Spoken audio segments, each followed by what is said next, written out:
ہم تم سے اس کا معاوضہ طلب نہیں کرتے الا المودۃ فی القربى، لیکن تم میری اہل بیت سے محبت ضرور کرنا، تم میری آل پاک کا احترام ضرور کرنا۔ ہم اپنا حق تبلیغ تم سے صرف یہ مانگ رہے ہیں کہ تم میری اہل بیت سے عقیدت رکھنا، میری قرابت داروں کی تعظیم کرنا، میری اہل بیت سے محبت رکھنا۔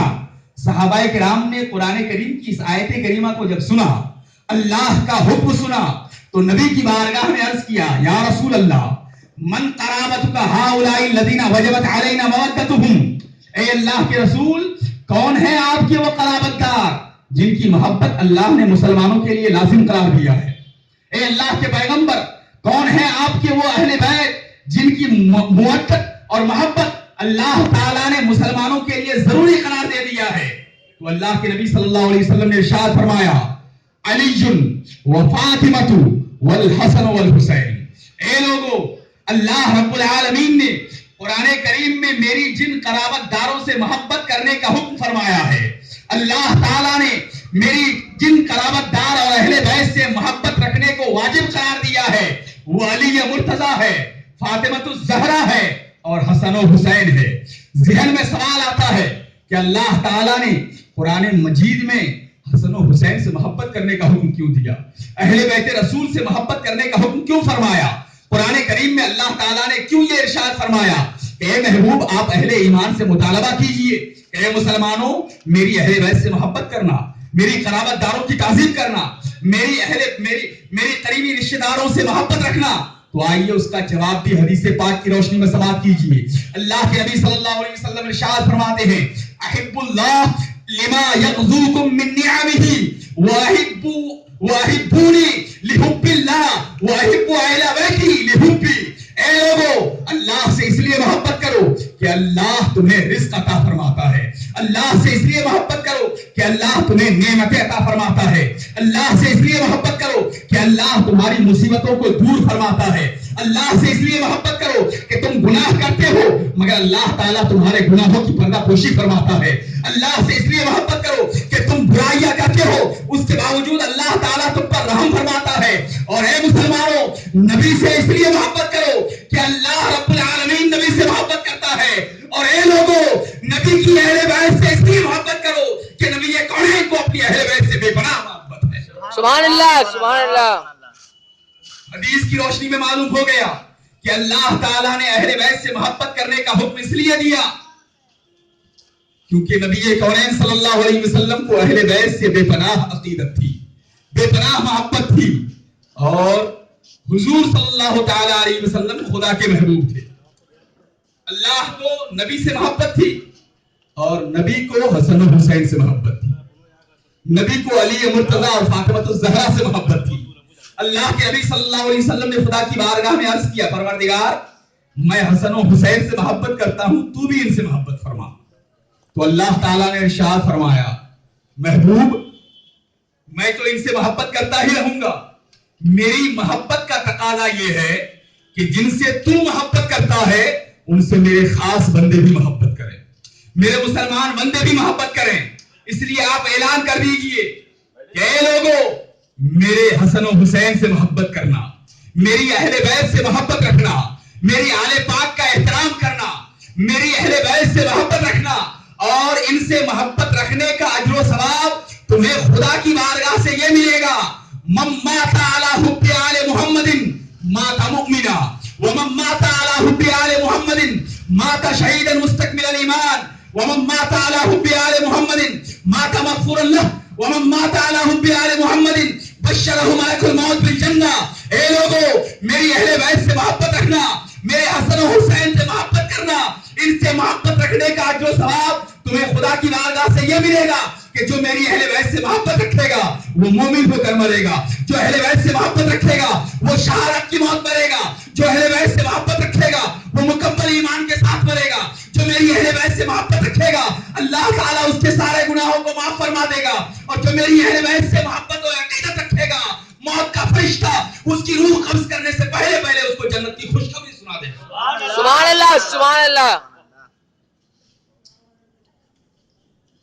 یہ ہے اہل بیت اور حسن و حسین سے محبت رکھنے کا اجر و ثواب. حسین کی ذات کیا ہے, حسین کا مقام و مرتبہ کیا ہے, ہم اور آپ اس مقام و مرتبے کو پہچان نہیں سکتے. حسین کی عظمت اور ان کے وقار کا اندازہ ہم اور آپ نہیں لگا سکتے. جن کے نانا سید الانبیاء ہیں, جن کی نانی خدیجۃ الکبریٰ ہے, جن کے باپ سید الاولیاء ہے, جن کی ماں سیدۃ النساء ہیں, نانا سید الانبیاء, نانی خدیجۃ الکبریٰ, باپ سید الاولیاء اور ماں ہو سیدۃ النساء, تو بیٹے بنتے ہیں سید الشہداء. نبی کا نور, علی کا خون اور فاطمہ کا دودھ مل جائے تو بچے ہوتے ہیں حسن و حسین. واہ سبحان اللہ. عام لوگوں کے بچے حسن و حسین نہیں ہو سکتے. حسین کے مقام مرتبے کا اندازہ کون لگا سکتا ہے؟ جن کے باپ علی مرتضیٰ ہیں, وہ علی مرتضیٰ جو شیر خدا بھی ہیں, داماد مصطفیٰ بھی, جو فاتح خیبر بھی ہیں, میدان خطابت کے شہسوار بھی, حیدر کرار بھی ہیں, صاحب ذوالفقار بھی, امیر المؤمنین بھی ہیں, امام المتقین بھی, وہی علی مرتضیٰ جن کے بارے میں تاجدار دو جہاں نے ارشاد فرمایا, من کنت مولا فعلی مولا, جس کا میں مولا ہوں اس کا علی بھی مولا ہے, جس کا میں والی ہوں اس کا علی بھی والی ہے. وہی علی مرتضیٰ جن کے بارے میں اللہ کے نبی نے ارشاد فرمایا, انا مدینۃ العلم وعلی بابها, میں علم کا شہر ہوں تو علی اس شہر کا دروازہ ہے. وہی علی مرتضیٰ جو پیدا بھی خدا کے گھر میں ہوا اور شہید بھی خدا کے گھر میں ہوا. سبحان اللہ سبحان اللہ. اسی علی مرتضیٰ کے بیٹے ہیں حسن و حسین. علی مرتضیٰ خیبر کا قلعہ فتح نہیں ہو پا رہا تھا, مسلسل کئی دنوں تک لڑائی چل رہی تھی یہودیوں کے ساتھ, مسلمانوں کی لڑائی چل رہی تھی خیبر کے قلعے کو فتح کرنے کے لیے. خیبر کے قلعے کے جو لوگ تھے یہودی, ان لوگوں نے مسلمانوں پر ظلم کیا تھا. اس وجہ سے خیبر کے قلعے یعنی یہودیوں کے ساتھ مسلمانوں کی لڑائی چھڑ گئی, لیکن کامیابی نہیں مل پا رہی تھی. مسلسل 2-3 دن تک لڑائی چلتی رہی. صحابہ کرام نے نبی کون صلی اللہ علیہ وسلم کی بارگاہ میں آ کر عرض کیا, یا رسول اللہ خیبر کا قلعہ فتح نہیں ہو رہا. تو اللہ کے نبی صلی اللہ علیہ وسلم جو غیب جانتے ہیں, غیب جاننے والے نبی ہیں, کیسے غیب جان رہے ہیں حدیث سنیے گا. اللہ کے نبی ارشاد فرماتے ہیں, لَأُوتِيَنَّ هَذِهِ الرَّائِةَ غَدًا يَفْتَحُ اللَّهُ عَلَى يَدَيْهِ. رسول کریم صلی اللہ علیہ وسلم ارشاد فرماتے ہیں, اے صحابیوں گھبرانے کی بات نہیں ہے, کل اسلام کا جھنڈا میں ایسے شخص کو عطا کروں گا جن کے ہاتھوں سے اللہ تعالیٰ فتح و کامیابی عطا فرمائے گا. آج کچھ لوگ کہتے ہیں نبی کو غیب کا علم نہیں, کل کیا ہوگا یہ نبی کو معلوم نہیں, لیکن حدیث بتا رہی ہے, اللہ کے نبی ارشاد فرما رہے ہیں, کل میں ایسے شخص کو اسلام کا جھنڈا دوں گا, اسلام کے لشکر کا کمانڈر بناؤں گا جن کے ہاتھوں سے اللہ تعالیٰ فتح و کامیابی عطا فرمائے گا. بتائیے یہ غیب کا علم ہے یا نہیں؟ بے شک بے شک. اور یہی ہوا. صبح ہوئی, رسول اکرم صلی اللہ علیہ وسلم نے ارشاد فرمایا, میں اسلام کا جھنڈا ایسے شخص کو دوں گا جن کے ہاتھوں سے اللہ تعالیٰ فتح و کامیابی عطا فرمائے گا.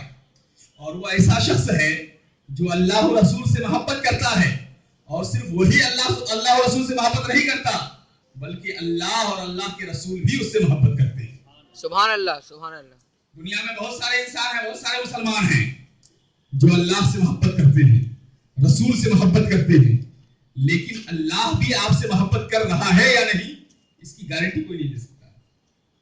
رسول اللہ آپ سے محبت کر رہے ہیں یا نہیں اس کے بارے میں یقین کے ساتھ کوئی نہیں بتا سکتا.